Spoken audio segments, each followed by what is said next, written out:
Dito tayo ngayon sa Cobar. Nag-limit tayo. So another day, another vlog na naman tayo ngayon. So katatapos lang natin mag-limit. Ang haba ng pila.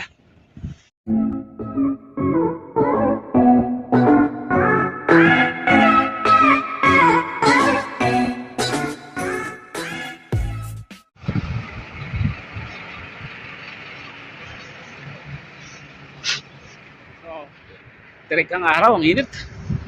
So dito sa kabila dito, meron pa dito GT. So try natin mag-withdraw doon. So ganito dito sa Saudi. Pag magpapadala ka, lagi ang haba ng pila sa bangko. Tapos every 3 months pa yung expiration ng aming civil ID. Unlike sa ibang company, 1 year. So kaya every 3 months nag-update kami. ATM sa ikama sa bangko.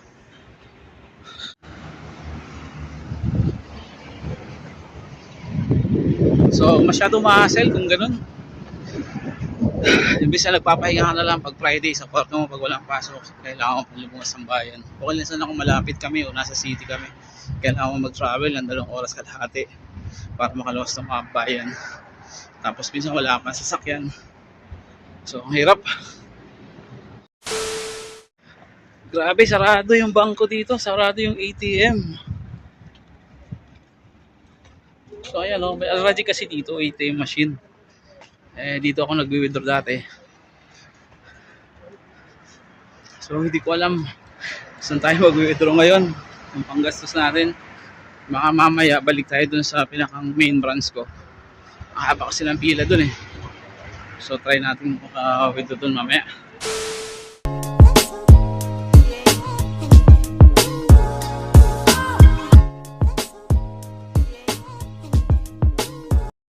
Ayan, napabili tayo ng patingin tayo ng t-shirt.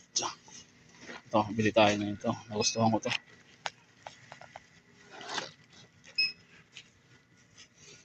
Ayan.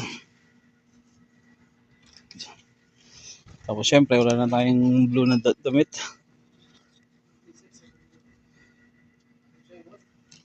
So, saan bilhin na natin ito? So, mura lang naman to. Cute nito. Kano kaya to? Walang presyo.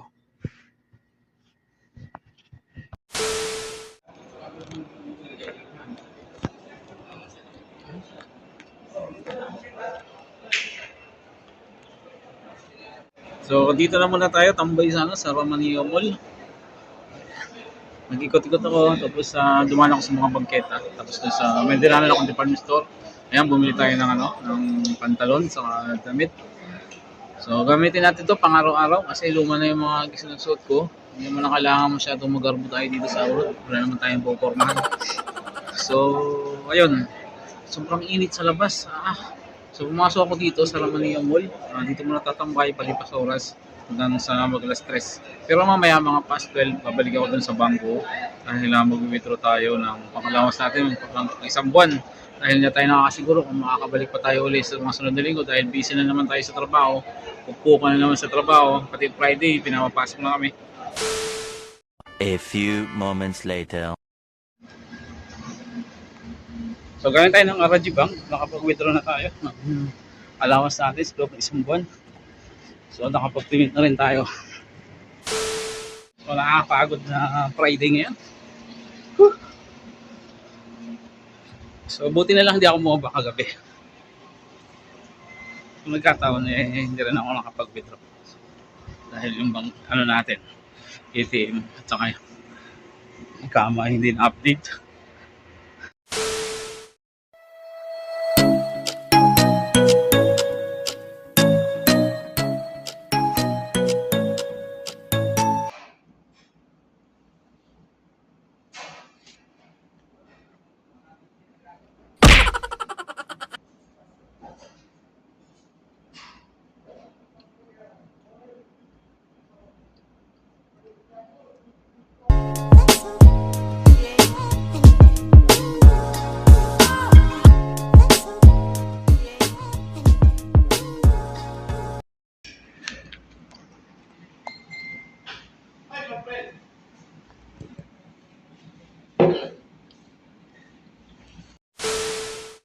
A few moments later.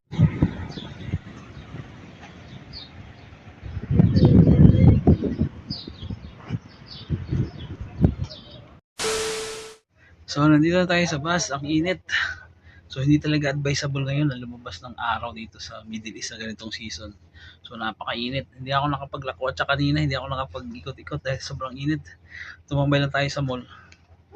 Then, bumalik tayo sa bangko para mag-withdraw. Ang init. So, 3 p.m. yung depart natin. Puntang camp. Pero may mga company doon sa loob ng kampo namin na pumapasada sila. Merong doon sa punta sa kabilang city, Hupop. Meron dito sa Cubaro. Mas meron din Damam. So, pinakamalapit yung Hupop. So, pero prepared ko dito sa Cubaro kasi sure ako na maraming option dito kaysa doon sa Hupop. So, wait na lang natin ang next week. So, ayan, napakainit sa labas, oh. Buti na lang tong bus namin kanina. Hindi siya sinara ng driver. Wala naman kasi magnanakaw dito kahit hindi mo isara yung bus mo, isakyan mo. So, ayun. Hindi gano'n kainit dito sa loob ng bus ngayon. So, tirik na tirik ang araw sa labas, oh. With 45 degree. Ang init. So, dito na tayo standby sa loob ng bus. May tubig naman tayo iniinom.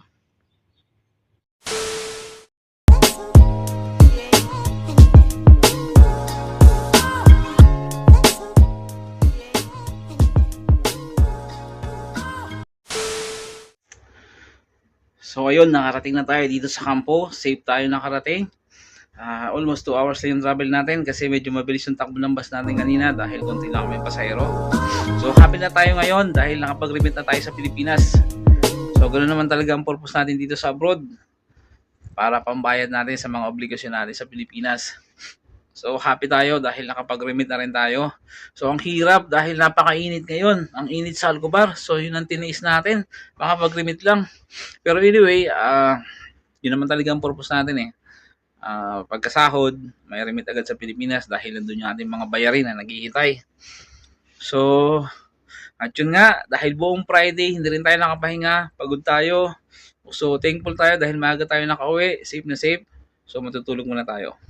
So, hanggang dito lang muna yung vlog natin. And thanks for watching.